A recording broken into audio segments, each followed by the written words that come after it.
हाँ, तो मेरे प्यारे साथियों, आप लोग कैसे हैं? मैं आशा करता हूँ कि आप लोग अच्छे होंगे और क्लास 10th बोर्ड परीक्षा की तैयारी बहुत ही अच्छे तरीके से कर रहे हैं। चलिए हम आपके लिए एक बहुत ही बेहतरीन टॉपिक जो कि हिस्ट्री का 4th चैप्टर यानी जो भारत में राष्ट्रवाद है, ये अगर आप हिस्ट्री का ये एक चैप्टर पढ़ लेते हैं तो मैं दावे के साथ कह सकता हूँ कि आप क्लास 10th बोर्ड परीक्षा में हिस्ट्री में बहुत ही अच्छे तरीके से लिख सकते हैं। चलिए हम आपको इसके बारे में पूर्ण ऑब्जेक्टिव हम आपको देने जा रहे हैं। अगर आपको ये हमारा ऑब्जेक्टिव अच्छा लगे तो लाइक कीजिए और सब्सक्राइब कीजिए और अपने दोस्तों को भी शेयर कीजिए। चलिए इसी के साथ हम बढ़ते हैं अपने अगले प्रश्न की ओर। हमारा अगला प्रश्न क्या है? भारत का शाब्दिक और राष्ट्रवाद का शाब्दिक अर्थ होता है, यानी राष्ट्रवाद का शाब्दिक अर्थ मतलब क्या होता है? यानी पहले हम जानेंगे राष्ट्रवाद क्या होता है। राष्ट्रवाद वो होता है जो आप जिस देश में रहते हैं उस देश की उन्नति विकासशील के बारे में सोचते हैं, उसे राष्ट्रवाद कहते हैं। यानी ऑप्शन नंबर हमारा क्या हो जाएगा? राष्ट्रीय चेतना का उदय। क्या हो जाएगा? राष्ट्रीय चेतना का उदय। ऑप्शन ए नंबर हो जाएगा हम लोग का, ए हो जाएगा। चलिए अगले प्रश्न की ओर बढ़ते हैं। दूसरा क्या है? वेदों की ओर लौटो का नारा किसने दिया था? वेदों की ओर लौटो का नारा किसने दिया था? ऑप्शन ए है रामकृष्ण परमहंस ने दिया था, बी नंबर हो जाएगा स्वामी विवेकानंद ने दिया था, ऑप्शन सी है स्वामी दयानंद सरस्वती ने दिया था, ऑप्शन डी राजा राम मोहन राय ने दिया था। तो इसका राइट आंसर हो जाएगा, क्या हो जाएगा? स्वामी दयानंद सरस्वती हो जाएगा। स्वामी दयानंद क्या हो जाएगा? सरस्वती हो जाएगा। चलिए अब अगले प्रश्न की ओर बढ़ते हैं। चलिए गद्दर पार्टी की स्थापना किसने और कब की थी? गद्दर पार्टी की स्थापना किसने और कब की थी? हमारा पहला ऑप्शन है गुरुदयाल सिंह 1916 में, ऑप्शन बी चंद्रशेखर आज़ाद 1920 में, लाला हरदयाल 1913 में, डी सोहन सिंह भखना 1918 में। इसका राइट आंसर हो जाएगा ऑप्शन सी नंबर, लाला हरदयाल 1913 ईस्वी में किया गया था। चलिए अगले प्रश्न की ओर बढ़ते हैं। क्वेश्चन नंबर हमारा 4, लखनऊ समझौता किस वर्ष हुआ था? लखनऊ समझौता किस वर्ष हुआ था? ऑप्शन ए है 1916, ऑप्शन बी है 1918, ऑप्शन सी है 1920, ऑप्शन डी है 1922। तो इसका राइट आंसर हो जाएगा, क्या हो जाएगा? इसका राइट आंसर ऑप्शन हो जाएगा हम लोग का ए हो जाएगा, ऑप्शन ए हो जाएगा। चलिए अगले प्रश्न की ओर बढ़ते हैं। असहयोग आंदोलन का प्रस्ताव कांग्रेस के किस अधिवेशन में पारित हुआ था? तो ऑप्शन ए है सितंबर 1920 कलकत्ता में, ऑप्शन बी अक्टूबर 1920 अहमदाबाद में, ऑप्शन सी नवंबर 1920 फौजपुर में, ऑप्शन डी दिसंबर 1920 नागपुर में। तो इसका राइट आंसर हो जाएगा ए हो जाएगा सितंबर 1920 कलकत्ता अधिवेशन में इसे असहयोग आंदोलन का प्रस्तावना का रखा गया था। चलिए बढ़ते हैं अगले क्वेश्चन नंबर 6 की तरफ। भारत में खिलाफत आंदोलन कब और किस देश के शासक के समर्थन में शुरू हुआ था?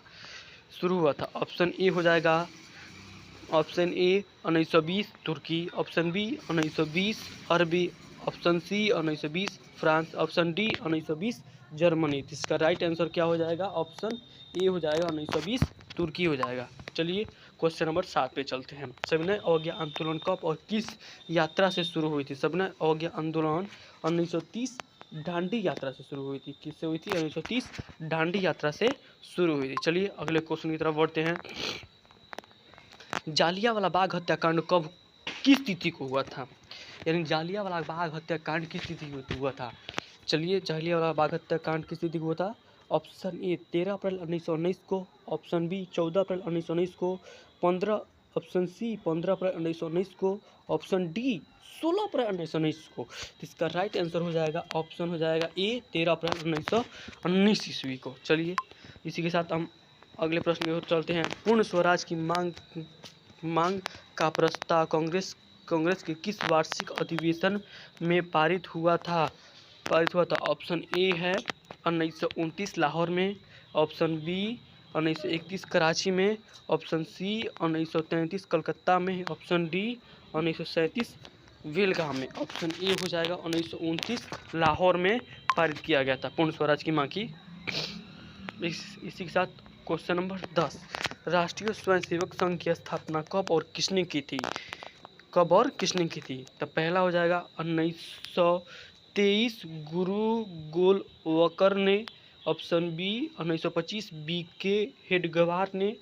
ऑप्शन सी 1926 चित्तरंजन दास ने। ऑप्शन डी 1928 लालचंद ने। तो इसका राइट आंसर हो जाएगा ऑप्शन बी हो जाएगा 1925 VK हेडगेवार ने। चलिए इसी के साथ अगले प्रश्न की ओर बढ़ते हैं। वल्लभ भाई पटेल का सरदार की उपाधि दी गई थी, यानी वल्लभ भाई पटेल थे, उनको सरदार की उपाधि किस आंदोलन में दिया गया था? तो जो कि बारदौली आंदोलन हुआ था ना बच्चों, बारदौली आंदोलन हुआ था, उन्हीं में इनको सरदार की उपाधि दी गई थी। तभी से इनको जाना जाता है सरदार वल्लभ भाई पटेल के नाम से जाना जाता है। चलिए इसके साथ अगला क्वेश्चन करते हैं। रंपा विद्रोह कब हुआ था? रंपा विद्रोह कब हुआ था? ऑप्शन ई हो जाएगा 1916 हो जाएगा। Option B 1917। Option C 1918। Option D 1919। इसका राइट आंसर हो जाएगा ऑप्शन ए हो जाएगा 1916 ईस्वी को हुआ था। चलिए इसी के साथ अगले क्वेश्चन की तरफ बढ़ते हैं। Question number 13। क्वेश्चन नंबर 13 क्या कह रहा है?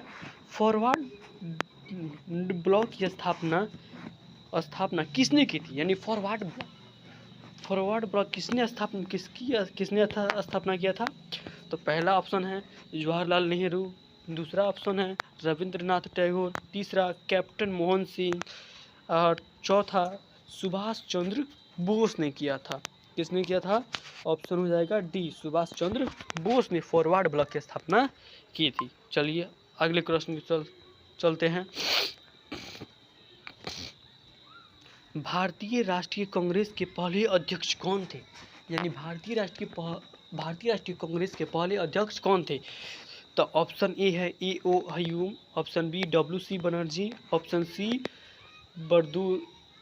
बरदुद्दीन Tyabji, option D Annie Besant. यानी ऑप्शन हो जाएगा हम लोग का क्या हो जाएगा?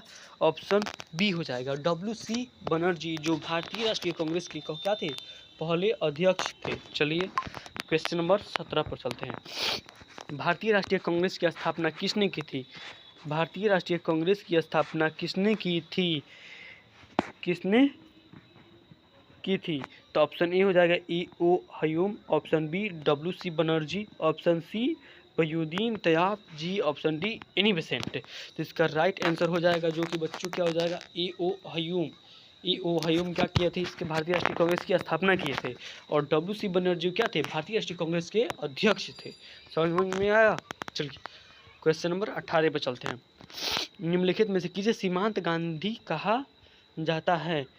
सीमांत गांधी। चलिए ऑप्शन ए है आगा खान को, ऑप्शन बी है सर सैयद अहमद खां को, ऑप्शन डी है खान अब्दुल गफ्फर खां को, ऑप्शन डी महात्मा गांधी को। तो इसका राइट आंसर हो जाएगा जो कि हो जाएगा ऑप्शन सी हो जाएगा खान अब्दुल गफ्फर खां को सीमांत गांधी कहा जाता है। खान अब्दुल गफ्फर खां को क्या कहा जाता है? सीमांत गांधी कहा जाता है। चलिए क्वेश्चन नंबर 19 पे चलते हैं। किस वर्षीय अधिनियम के माध्यम से मुसलमानों को पृथक प्रतिनिधित्व प्रदान किया गया था? इसका राइट आंसर हो जाएगा 2 मिनट रुक जाइए आप लोग। तो ऑप्शन ए है 1909, ऑप्शन बी है 1919, ऑप्शन सी है 1935, ऑप्शन डी 1926। इसका राइट आंसर हो जाएगा क्या हो जाएगा? ऑप्शन ए हो जाएगा 1919 को अधिनियम बनाया गया, पृथक किया गया था। चलिए ऑप्शन नंबर 21 की तरफ चलते हैं। महात्मा गांधी ने असहयोग आंदोलन की शुरुआत कब की थी? ऑप्शन ए है 1 मई 1920 को, 1 मार्च 1920 को, ऑप्शन सी 1 अगस्त 1920 को, या 1 सितंबर 1920 को। इसका राइट आंसर हो जाएगा क्या हो जाएगा? 1 अगस्त 1920 ईस्वी को असहयोग आंदोलन की शुरुआत किया गया था। चलिए इसी के साथ हम लोग अगले प्रश्न की ओर चलते हैं। तीन कठिया प्रणाली किस पर लागू हुआ था? तीन कठिया प्रणाली किस पर लागू हुआ था? पहले हम लोग जानेंगे तीन कठिया प्रणाली है क्या है। तीन कठिया प्रणाली है क्या, हम आपको बताते हैं। जैसे मान लीजिए एक किसान है, उसके पास 3 कट्ठा जमीन, तो अंग्रेज क्या कहते थे? आप 1 कट्ठा में अपना अनाज उनाज उगाइए और 2 कट्ठा में हमें नील की खेती कीजिए और नील हमें दीजिए। इसे ही 3 कठिया प्रणाली कहा जाता है। यह किस पे लागू किया गया था गलती, सॉरी, ऑप्शन बी नहीं होगा, ऑप्शन हो जाएगा आपका डी होगा, ऑप्शन डी होगा। किसानों पर किया गया था, ये 3 कठिया प्रणाली लागू किया गया था, किसानों पर किया गया था। चलिए क्वेश्चन नंबर 23, 1905 में बंगाल विभाजन किसने किया था? तो ऑप्शन ए है लॉर्ड रिपन ने, ऑप्शन बी है कर्जन ने, ऑप्शन सी है इरविन ने, ऑप्शन डी लीटन ने। इसका राइट आंसर हो जाएगा ऑप्शन बी हो जाएगा, कर्जन ने किया था। चलिए क्वेश्चन नंबर 24 पे चलते हैं। हिंद स्वराज पुस्तक किसने लिखी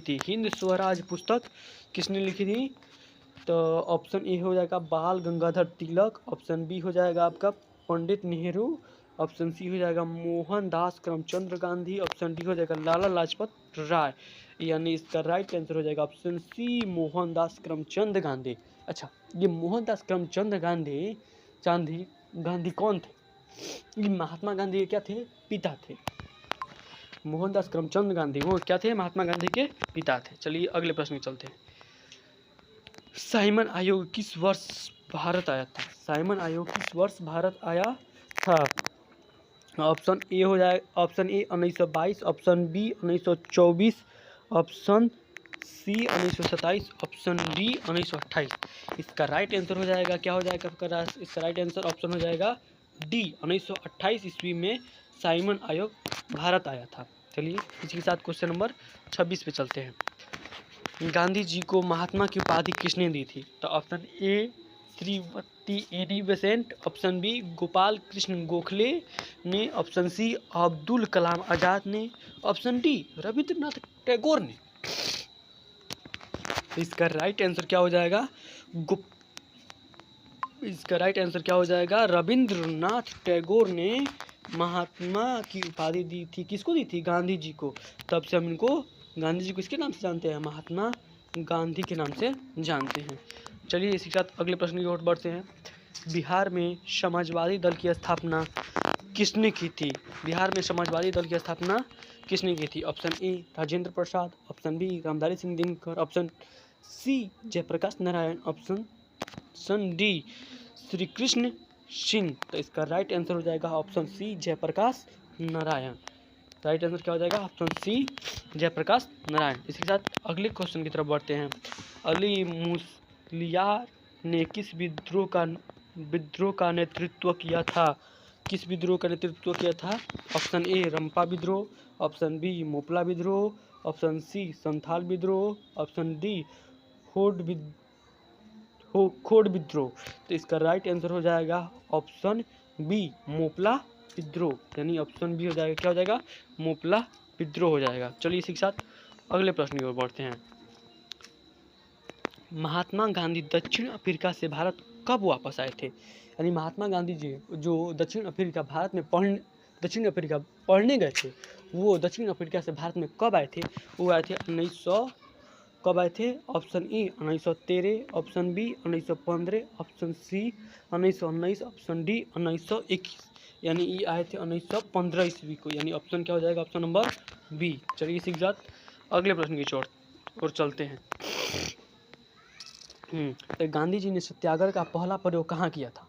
गांधी जी जो सत्याग्रह करने चले थे, वो कहाँ सत्याग्रह शुरू किया था? ऑप्शन ए चंपारण से, ऑप्शन बी अहमदाबाद से, ऑप्शन सी बारदौली से, ऑप्शन डी नागपुर से। तो इसका राइट आंसर हो जाएगा ऑप्शन ए हो जाएगा चंपारण में इन्होंने सत्याग्रह का पहला उपयोग किया था। चलिए इसी के साथ ये हमारा ऑब्जेक्टिव क्वेश्चन समाप्त होता है।